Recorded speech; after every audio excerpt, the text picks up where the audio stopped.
27 বছৰ পাছত দিল্লীবাসী ৰাইজে ভাৰতীয় জনতা পাৰ্টিক পুনৰ আশীৰ্বাদ দিছে আৰু মই দিল্লীবাসী ৰাইজক ধন্যবাদ জনাইছোঁ।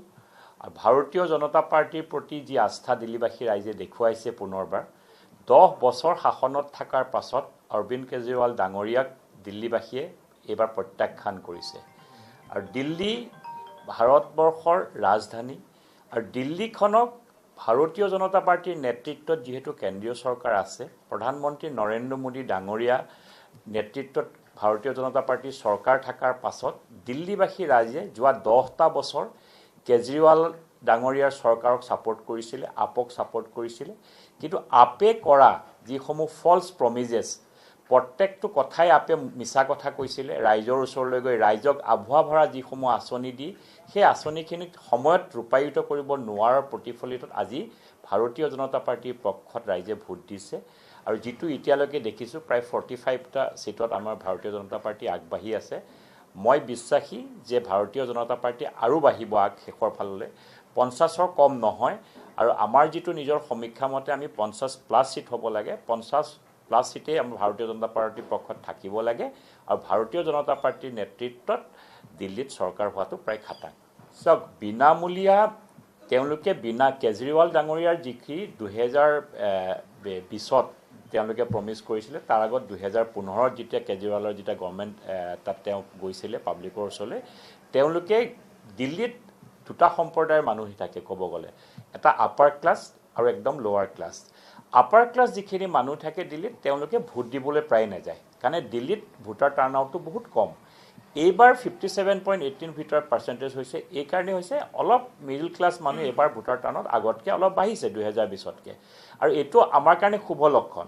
যিখিনি শিক্ষিত মানুহ, ইণ্টেলেকচুৱেল আপাৰ ক্লাছ মানুহখিনিয়ে প্ৰায় ভোট দিবলৈ নোযোৱাৰ কাৰণে ঝুগি ঝুপড়িত থকা মানুহখিনি, যিখিনি লোৱাৰ ক্লাছ মানুহ, লেবাৰ ক্লাছ মানুহখিনিক টাৰ্গেট কৰি পেলাই আপে সদায় চমক সৃষ্টি কৰিছিলে যোৱা 2টা বছৰত। কিন্তু তেওঁলোকক কৰা প্ৰমিছখিনিও কেজৰিৱাল ডাঙৰীয়াই সময়মতে কৰিব নোৱাৰিলে। তেওঁ ফ্ৰী বিজলী দিম বুলি কৈছে 200 ইউনিট, কাৰোবাৰ 212 ইউনিট হ'লে গোটেইটো তেওঁ পে'মেণ্টটো কৰিবলগীয়া হয়। মহল্লা ক্লিনিকৰ নামত তেওঁ আভুৱা ভাৰিছে। মহল্লা ক্লিনিকখনৰ যি অৱস্থা, দিল্লী ভাৰতবৰ্ষৰ কেপিটেল আৰু গোটেই ভাৰতবৰ্ষৰ প্ৰতিচ্ছবি বুলি কয়। ভাৰতবৰ্ষৰ আইনাখনেই হ'ল দিল্লীখন। আজি গোটেই বিশ্বৰ পৰা অহা গোটেই মানুহে আহি পেলাই দিল্লীত যদি আজি মহল্লা ক্লিনিকৰ কথা পাতে, তেতিয়াহ'লে আমি অসমৰ নিচিনা ৰাজ্যত বেলেগ ৰাজ্যসমূহে কি কথা পাতিম? কাৰণ দিল্লীত হ'ব লাগে মাল্টি স্পেচিয়েলিষ্ট হস্পিটেলত, হাইটেক কেপিটেল চিটি এখন হ'ব লাগে, প্ৰত্যেকটো বস্তু আগবাঢ়িব লাগে। তেওঁ যিবিলাক ভোটৰ তাৰণাত তেওঁ সৰু সৰু মানুহৰ যিখিনি তেওঁ টাৰ্গেট কৰি পেলাই ভোট লৈছিলে, সেই মানুহখিনিও আজি তেওঁৰ ওপৰত ভৰসা নাইকিয়া হ'ল। ভাৰতবৰ্ষত বসবাস কৰা দুখীয়া সম্প্ৰদায়ৰ লোক, যিখিনি আমি পিছপৰা লোক বুলি কওঁ, অন্তৰ্দৰা যিখিনি মানুহ, জনসাধাৰণ, তেওঁলোকে নৰেন্দ্ৰ মোদী ডাঙৰীয়াৰ নেতৃত্বত ভাৰতবৰ্ষত য'তেই ভাৰতীয় জনতা পাৰ্টিৰ চৰকাৰ চলিছে, কেন্দ্ৰতেই হওক বা যিখিনি ৰাজ্যতেই হওক, ৰাজ্যত দিয়া প্ৰত্যেকটো ভাৰতীয় জনতা পাৰ্টিৰ মেনিফেষ্টো, ইলেকশ্যন মেনিফেষ্টোত, কমিটমেণ্টত যিখিনি আঁচনি আমি ফুলফিল কৰিবৰ কাৰণে ভাৰতীয় জনতা পাৰ্টিয়ে কথা কয়, প্ৰত্যেকখন আঁচনি প্ৰত্যেকখন ৰাজ্যতে সুচাৰুৰূপে হোৱাৰ কাৰণে প্ৰত্যেকখন ৰাজ্যৰ জনসাধাৰণৰ ভৰসা ভাৰতীয় জনতা পাৰ্টিৰ প্ৰতি বাঢ়ি গৈছে। আজি দিল্লীৰ ইলেকশ্যনত চবতকৈ হায়েষ্ট ভোটাৰ যদি পাৰ্চেণ্টেজ যায় পূৰ্বাঞ্চলীয় লোকসকলৰ। পূৰ্বাঞ্চলীয় বুলি ক'লে আমি UP, বিহাৰ, উৰিষ্যা, অসম, গোটেই পূৰ্বাঞ্চল যিটো আমাৰ, এই পূৰ্বাঞ্চলৰ বহুত লোক তাত বসবাস কৰে। আৰু হায়েষ্ট ষ্টেক যদি আছে পূৰ্বাঞ্চলীয় লোকৰ আছে। পূৰ্বাঞ্চলত থকা বসবাস কৰা লোকসকলক মই যেতিয়া দিল্লীৰ ইলেকশ্যনত গৈছিলোঁ, বহুত মানুহক লগ পাইছিলোঁ।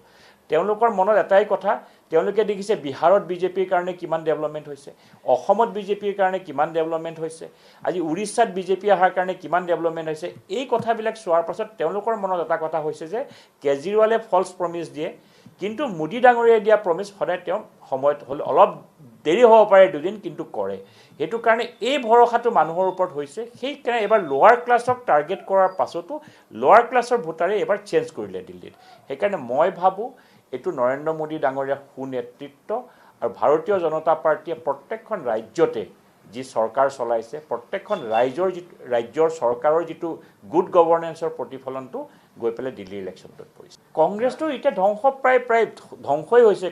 কংগ্ৰেছে দিল্লীততো গোটেই বসবাস কৰে। ৰাহুল গান্ধীৰ ঘৰ তাত, প্ৰিয়ংকা গান্ধীৰ ঘৰ তাত, আৰু সোনিয়া গান্ধী তাত থাকে, গোটেই নেতাসকল থকাৰ পাছত এটা ছিংগল MLA চিটতো এতিয়ালৈকেতো তেওঁলোকৰ খাতাই খুলিব পৰা নাই। সেইটো চবতকৈ ডাঙৰ কথা। আৰু নিজে এইবাৰ ফাইট কৰিছে বা কোনো এলায়েন্সো কৰা নাই তেওঁলোকে। কংগ্ৰেছক ভাৰতবৰ্ষৰ জনসাধাৰণে প্ৰায় বিদায় দিছে। কংগ্ৰেছৰ ওপৰত কোনো মানুহৰ ভৰসা নাই। আৰু সেইকাৰণে কংগ্ৰেছে প্ৰত্যেকখন চিটতে এতিয়া যোৱাকালি আজি ইলেকশ্যনত হাৰিব বুলি গম পাই পেলাই যোৱাকালি ৰাহুল গান্ধী ডাঙৰীয়া এখন প্ৰেছ কনফাৰেঞ্চ দিছে। এতিয়া তেওঁলোকে ইলেকশ্যন কমিশ্যনৰ ওপৰত তেওঁলোকে যে ইলেকশ্যন কমিশ্যনে তেওঁলোকক ভোটত ক'ৰবাত খেলি মেলি কৰিছে, EVMত খেলি মেলি, য'ত কংগ্ৰেছ জিকে তাত EVM খেলি মেলি নহয়, যেতিয়াই BJP জিকে তাত EVMৰ কথা কয়। এইসমূহ ভুৱা কথা কৈ মানুহক নহয়, মানুহৰ মাজত গৈ কাম কৰিব লাগিব, মানুহৰ চেণ্টিমেণ্ট বুজি পাব লাগিব। সেই কৰ্পৰেট ষ্টাইলত সেই পুৰণা কংগ্ৰেছৰ যিটো ঢং আছিলে নেতা, তেওঁলোকে নেতা সৃষ্টি কৰিছে, তেওঁলোকে কাৰ্যকৰ্তা সৃষ্টি কৰা নাই।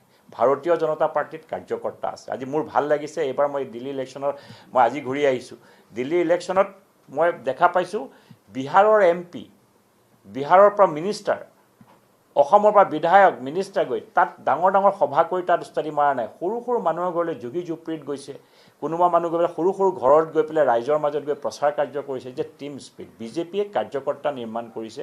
BJP is the most discipline party. আৰু নীতি আদৰ্শত BJP অটল হোৱাৰ কাৰণে এই গোটেই ছিষ্টেমটো, ডিচিপ্লিন পাৰ্টি এটাৰ ছিষ্টেমটো যিদৰে বনে তাৰে প্ৰতিফলন আমি এখনৰ পাছত এখন ৰাজ্য জিকাটো। মহাৰাষ্ট্ৰ জিকিছোঁ, আমি হাৰিয়ানা জিকিছোঁ, এতিয়া দিল্লী আমি জিকিছোঁ আজি। মই ভাবোঁ এই গোটেই প্ৰতিফলনটো গোটেই ভাৰতবৰ্ষৰ ৰাইজৰ মাজত আজি আস্থাত ল'ব পৰা পাৰ্টি যদি আছে, মষ্ট ট্ৰাষ্টেড পাৰ্টি যদি আছে, সেইটো হ'ল ভাৰতীয় জনতা পাৰ্টি।